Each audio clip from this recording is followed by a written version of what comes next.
Hello friends, आप सभी का स्वागत है मेरे YouTube channel true love story पर। और मेरी कहानी यू आर माई गैंगस्टर के नेक्स्ट पार्ट को शुरू करते हैं।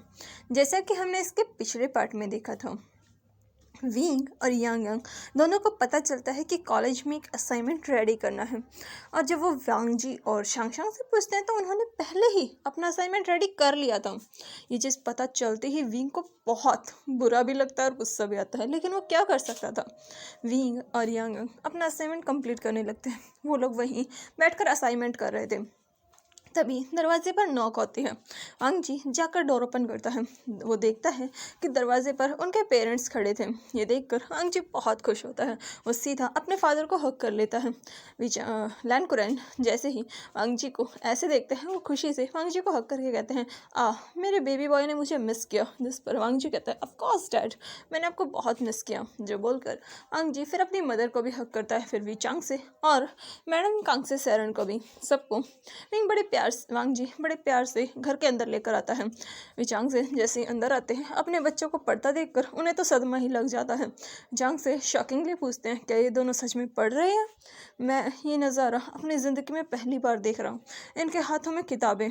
जिस पर वांग जी अपनी हंसी दबाते हुए कहता है, फादर, इन्हें अभी पता चला है कि असाइनमेंट कल सबमिट करना है, इसलिए दोनों अपने काम में लगे हुए हैं।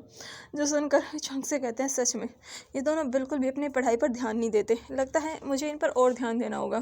जिस पर वांग जी कहता है, फादर, इसकी ज़रूरत नहीं है। जिस पर चंग से पूछते हैं, क्यों? जिस पर वांग जी कहता है, ये वैसे ही पढ़ाई में थोड़े सही हैं और मुझे नहीं लगता इन्हें पढ़ाई में कोई ज़्यादा दिलचस्पी है। जिस पर भी चंग से कहते हैं, हाँ मुझे पता है। जो बोलकर वो उन दोनों को काम करते हुए देखते हैं, फिर अपने रूम में जाते हैं। वांग जी उन्हें रेस्ट करने के लिए और फ्रेश होने के लिए कहता है और वो जल्दी से खाना बनाने के लिए चला जाता है। शांग उसकी पूरी हेल्प करती है। सब लोग मिलकर डिनर बनाते हैं। फिर भी कांग से सरन, लैन कुरैन और लैनी सब लोग आ जाते हैं और डिनर करने लगते हैं। वांग जी यांग यांग और विंग को बुलाने के लिए आता है। विंग और यांग यांग का आधे से ज़्यादा काम हो चुका था। वो दोनों जाकर डिनर करते हैं। डिनर के बाद वो लोग फिर से अपनी पढ़ाई में लग जाते हैं। उनका काम जल्दी ही ख़त्म हो जाता है। वो लोग अपने असाइनमेंट को अच्छे से अपने बैग में रख लेते हैं। वांग जी विंग को देखता है, जो कि बेड पर सो रहा था। वो विंग को देखकर अपने मन में कहता है, लगता है बहुत थक गया। फिर ये बोलकर वांग जी भी विंग के पास जाकर सो जाता है। ऐसे ही इनकी लाइफ बहुत ही इजीली और बहुत आराम से चल रही थी। वहीं विचांग से काफ़ी खुश थे। वो अपने एक बिज़नेस मीटिंग के लिए जाने वाले थे, जो कि एक छोटी सी पार्टी में होने वाली थी। उस मीटिंग के लिए उन्हें अपने बच्चों की भी ज़रूरत थी, इसलिए वो विंग और यांग यांग को पार्टी में चलने के लिए कहते हैं। पहले तो वो लोग मानते नहीं, लेकिन फिर विचांग से उन्हें धमकाकर गुस्से से रेडी करने के लिए कहते हैं। विंग पहले तो बिल्कुल भी नहीं मानता, लेकिन विचांग से की डांट खाकर कांग से सरन के प्यार से मनाने पर विंग मान जाता है। वो तैयार होने के लिए चला जाता है। यांग यांग को ज़बरदस्ती लेकर जाता है। वो लोग तैयार होकर नीचे आते हैं। वांग जी और शांग जैसे ही वांग जी विंग और यांग यांग को देखते हैं, वो तो शॉक हो जाते हैं, क्योंकि उन्होंने आज प्रॉपर ब्लैक आउटफिट पहना हुआ था, जिनमें उनकी शर्ट से लेकर उनकी एक एक चीज़ सारी ब्लैक कलर की थी, जिससे उनका ऑरा अलग ही साफ साफ दिख रहा था। वो लोग नीचे आते हैं, तभी उनके पास चांग से आते हैं, जिन्होंने भी ब्लैक कलर के ही आउटफिट पहने हुए थे। वो तीनों अच्छे से रेडी हो चुके थे। चांग से अपने बच्चों को देखकर कहते हैं, वैसे लगता है डील तुम्हारे लुक्स की वजह से ही क्रैक हो जाएगी। जिस पर विंग बस स्माइल करता है। फिर वो अपनी गन को लेता है और अपने पास रख लेता है। सबको पता था कि दोनों गन रखते हैं, लेकिन घर में किसी को इससे कोई दिक्कत नहीं थी, क्योंकि वो किसी को हर्ट नहीं करते थे। वांग जी विंग की टाई ठीक करते हुए कहता है, विंग, ध्यान रखना, वहाँ पर ओमेगा से दूर रहना। जिस पर विंग बस नोट करता है। जिस पर वांग जी विंग को घूरते हुए कहता है, मेरी बात ध्यान रखना, अगर मुझे तुम्हारे कपड़ों से किसी भी ओमेगा की सेंट फील हुई तो मैं तुम्हें छोड़ूंगा नहीं। जिस पर विंग हल्के से कहता है, ठीक है वांग जी, मुझे पता है, और वैसे भी मैं मार्क्ड हूँ। जिस पर वांग जी बस स्माइल करता है और विंग वहाँ से चला जाता है। यांग भी विंग के पीछे पीछे आती है। शांग ने भी तो उसे धमकी दी थी, लेकिन यांग वैसे ही ज़्यादातर ओमेगास को इग्नोर ही करती थी। वो लोग फिर उस पार्टी में जाते हैं और उनकी डील सक्सेसफुली क्रैक भी हो जाती है। वो लोग घर भी आ जाते हैं। चांग से काफ़ी खुश थे। आखिर वो जो चाहते थे उन्हें वो डील मिल गई, और ऐसा ही नहीं बल्कि इसके साथ साथ उन्हें 2 डील और मिल गई। एक साथ उन्हें 3 डील मिली, जो कि 2-3 तो उनके बच्चों की वजह से ही मिली थी, क्योंकि लोग उनके बच्चों का माइंड और उनका बिजनेस करने का स्टाइल देखकर काफ़ी ज़्यादा इम्प्रेस हो चुके थे। हालांकि वांग वींग को बिजनेस में ज़्यादा इंटरेस्ट नहीं था, लेकिन फिर भी उसकी बिजनेस स्किल्स बहुत हाई लेवल की थी। विंग हालांकि पढ़ाई नहीं करता था कॉलेज में, पर उसका माइंड बहुत शार्प था। वहीं यांग यांग यांग यांग को बिजनेस में ज़्यादा इंटरेस्ट तो नहीं था, लेकिन फिर भी उसकी बिजनेस स्किल्स भी बहुत हाई लेवल की थी। वो दोनों अपने फादर की पूरी हेल्प करते हैं डील क्रैक करने में, जिसकी वजह से वो एक साथ दो से ज़्यादा डील्स क्रैक कर लेते हैं। वो लोग जब घर आते हैं वे चांग से काफ़ी खुश थे। वो लोग घर आकर पहले रेस्ट करते हैं। वे चांग से कुछ दिनों तक अपने ऑफिस को इजीली हैंडल करते हैं। फिर वो फैसला करते हैं कि वो वांग जी, वो विंग और यांग यांग दोनों को अपनी कंपनी में पोजीशन देंगे, क्योंकि वो अब अकेले अपनी कंपनी को नहीं संभाल पा रहे थे। हालांकि उनकी कंपनी बहुत अच्छे से ग्रो कर रही थी उनकी देख रेख में, लेकिन फिर भी एक न एक दिन तो उन्हें ये पोजीशन अपनी कंपनी अपने बच्चों को हैंड ओवर करनी ही थी। इसलिए वो विंग और यांग यांग दोनों से बात करते हैं, पर विंग और यांग यांग दोनों साफ साफ मना कर देते हैं कि उन्हें तो बिज़नेस में इंटरेस्ट ही नहीं है। वे चांग से इससे काफ़ी ज़्यादा गुस्सा भी हो जाते हैं और परेशान भी। कांग से सर उन्हें समझाती भी है कि उसके बच्चे बिज़नेस नहीं करना चाहते, फिर क्यों वो उन्हें फोर्स कर रहे हैं। जिस पर वी चांग से अपनी वाइफ से कहते हैं, मुझे पता है कि उन दोनों को बिज़नेस में कोई इंटरेस्ट नहीं है, लेकिन मैं कब तक ये सब हैंडल करूँगा। मेरी भी एज हो रही है, मैं भी धीरे धीरे बूढ़ा हो रहा हूँ, और अगर ऐसा ही चलता रहा तो एक दिन मैं ये दुनिया छोड़कर चला जाऊँगा। फिर वो इस सब को हैंडल करेंगे ही ना, कि वो मेरी आंखों के सामने ये सब नहीं कर सकते। जो बोलकर वो काफ़ी सैड हो जाते हैं। वहीं उनकी बातें वांग जी और शांग शांग सुन लेते हैं। उन्हें भी चांग से की बात बिल्कुल सही लगती है। वो भी अपने फादर का बिजनेस धीरे धीरे हैंडल कर रहे थे। उन्होंने भी कंपनी में जाकर काम करना शुरू कर दिया था। वांग जी विंग के पास आता है। विंग जो अभी बैठकर अपने फ़ोन में कुछ गेम्स खेल रहा था, जो देखकर विंग वांग जी की तरफ देखकर कहता है, लांसा तुम यहाँ।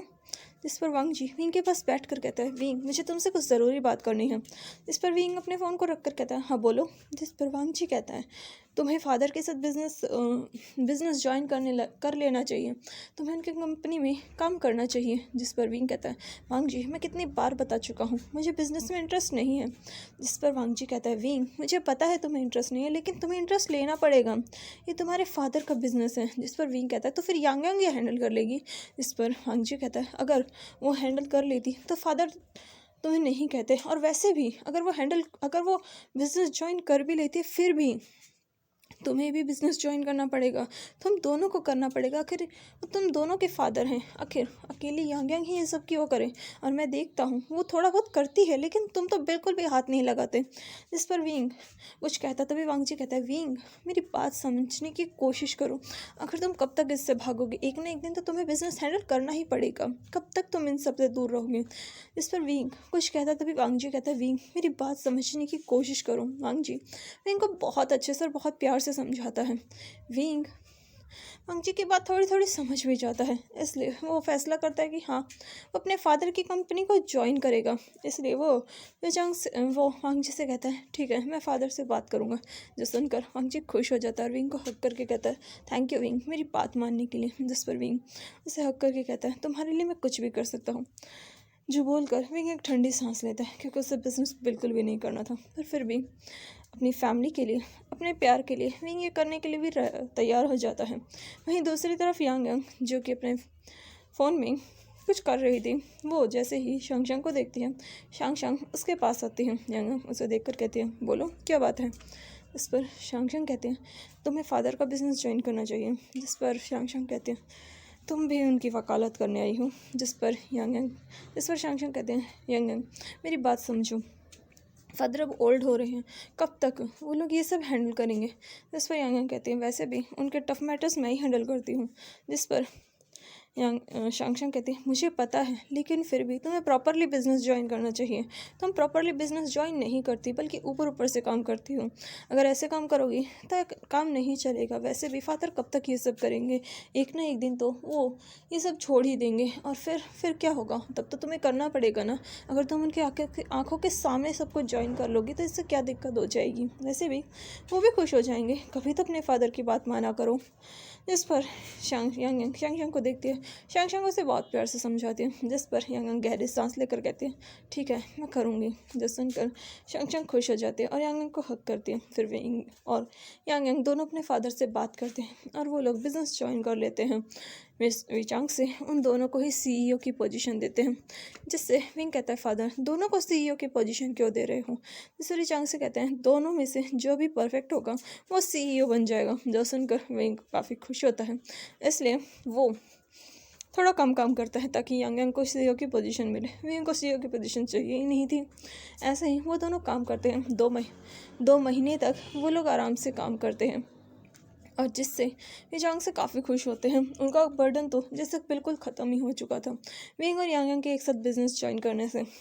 वहीं वांगची और शांगशांग दोनों ने भी बिज़नेस ज्वाइन कर लिया था। वो लोग कॉलेज और बिज़नेस दोनों एक साथ हैंडल कर रहे थे। उन लोगों की पढ़ाई और बिज़नेस साथ में चल रहा था। यांग से 2 महीने बाद फैसला करते हैं कि वो यांग को वी कंपनी का सीईओ और विंग को वी कंपनी का चेयरमैन बनाएंगे। जो सुनकर विंग को तो झटका लगता है, लेकिन वे जंग से फैसला कर लेते हैं और विंग को चेयरमैन की पोजीशन दे देते हैं। यांग तो इससे काफ़ी खुश थी, क्योंकि उसे पता था सीईओ से ज़्यादा काम तो चेयरमैन को करना पड़ता है, इसलिए वो इस चीज़ से खुश थी। और विंग ना चाहते हुए भी ये पोजीशन एक्सेप्ट करता है। वहीं वांगजी को भी अपनी कंपनी में चेयरमैन की पोजीशन मिलती है और शांगशांग सीईओ। वो लोग अपने बिजनेस को धीरे धीरे ग्रो करते हैं। वही विचांग से और लैनकुरन अब अपनी लाइफ में काफ़ी इन्जॉय करने लगे थे। वो हर रोज़ कहीं ना कहीं घूमने के लिए निकल जाते थे, कैंपिंग पे जाते थे, बीच पर घूमने जाते थे, वो लोग पार्क्स में घूमने जाते थे। उनकी लाइफ इससे बहुत ज़्यादा इन्जॉयबल हो गई थी। अपने पेरेंट्स को खुश देखकर बच्चे भी काफ़ी खुश थे। एक दिन यांग जो कि अपने काम में लगी हुई थी, तभी उसे मैसेज आता है, क्योंकि अमेरिका में भी उसके फादर का जो काम था, क्योंकि वह इतने साल अमेरिका में रहे थे, तो ऐसा नहीं था कि उन्होंने अमेरिका में कुछ नहीं किया। अमेरिका में भी उनका बहुत सारा काम था, एक बिज़नेस था उनका, जिसे यांग यहीं से ही हैंडल कर रही थी। उसके फादर ने पूरा बिजनेस सीधा यांग को ही सौंप दिया था। यांग ये नहीं चाहती थी, आधा बिजनेस विंग हैंडल करता था, लेकिन कुछ ब्रांचेस अभी भी यांग के पास थी। ये यांग सिर्फ गैंगस्टर का जो बिज़नेस था वो हैंडल करती थी, वहीं विंग ऑफिशियल बिजनेस संभाल रहा था। यांग जैसे ही उसे मैसेज आता है, वो थोड़ा परेशान हो जाती है। विंग उससे पूछता है क्या हुआ, जिस पर यांग विंग की तरफ देखकर ठंडी आँख भरते हुए कहती है भाई मुझे अमेरिका जाना पड़ेगा।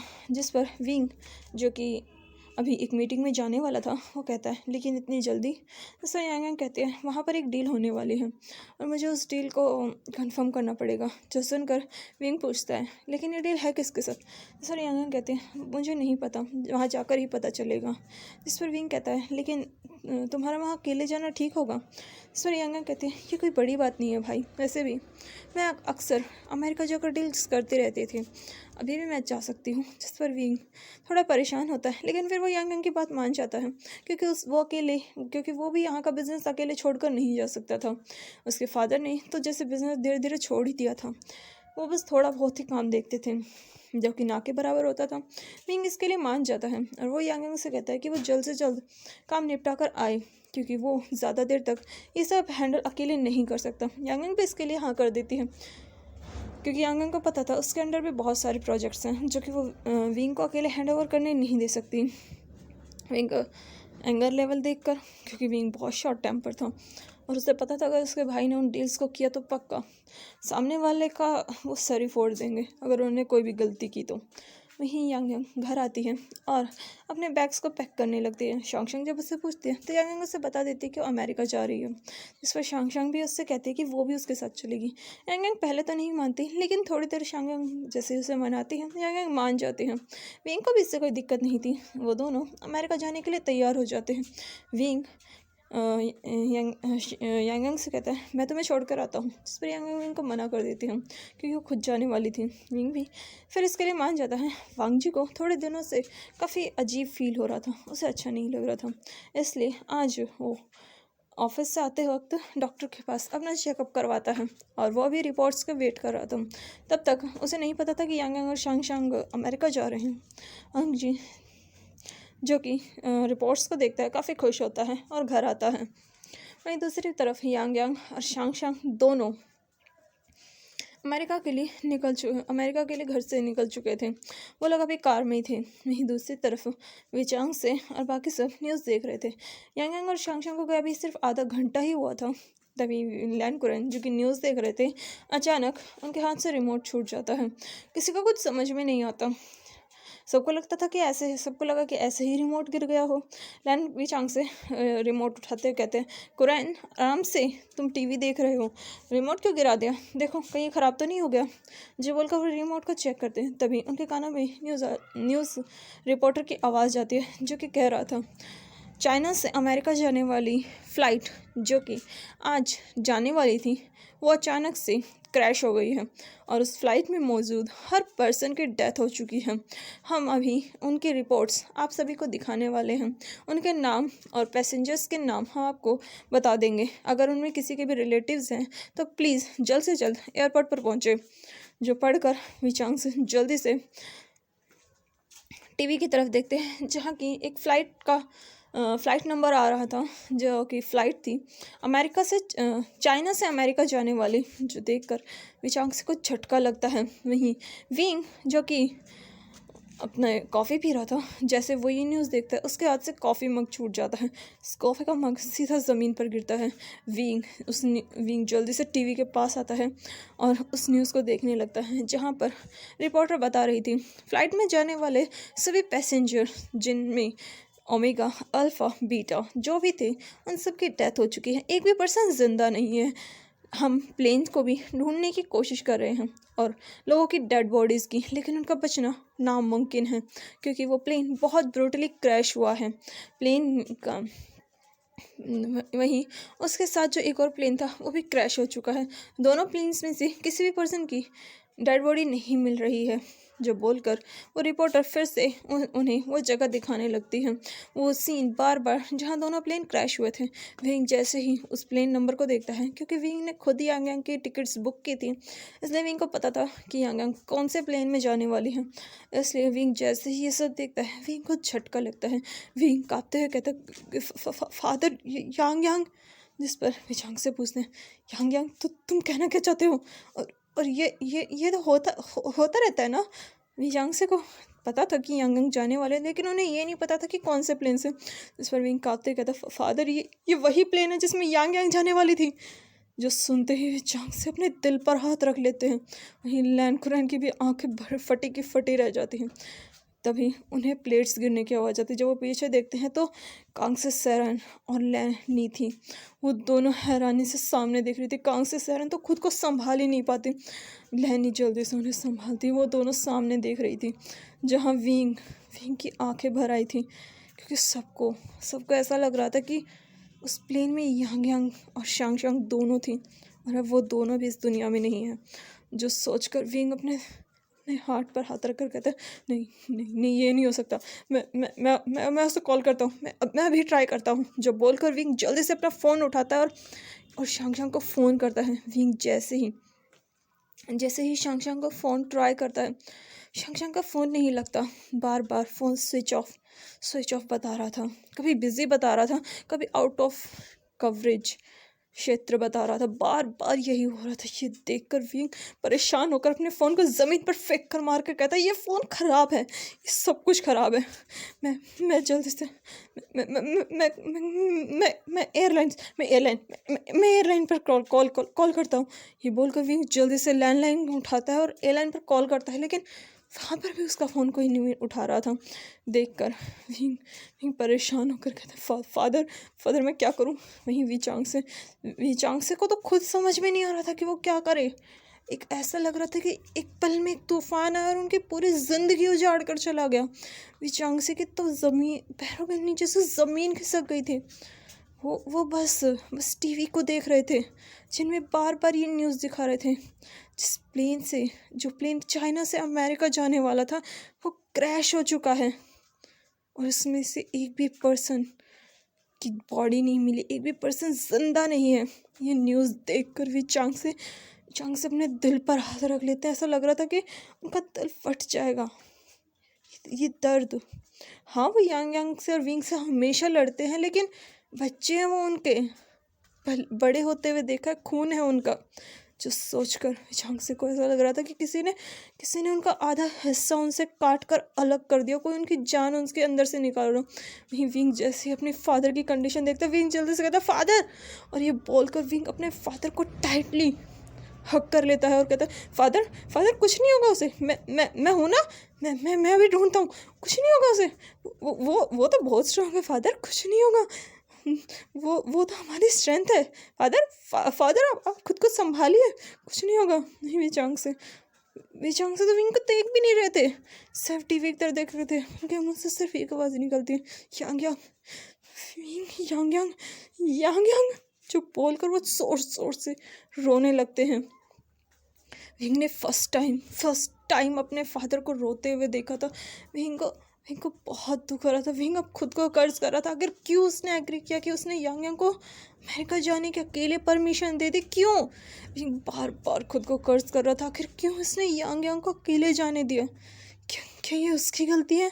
कि ये उसकी गलती है जो आज इतना बड़ा हादसा हो गया?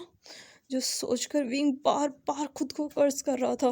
वहीं वांग जी जो दरवाजे पर खड़ा था, वांग जी घर आ चुका था, उसने भी ये सब देखा था, सुना था।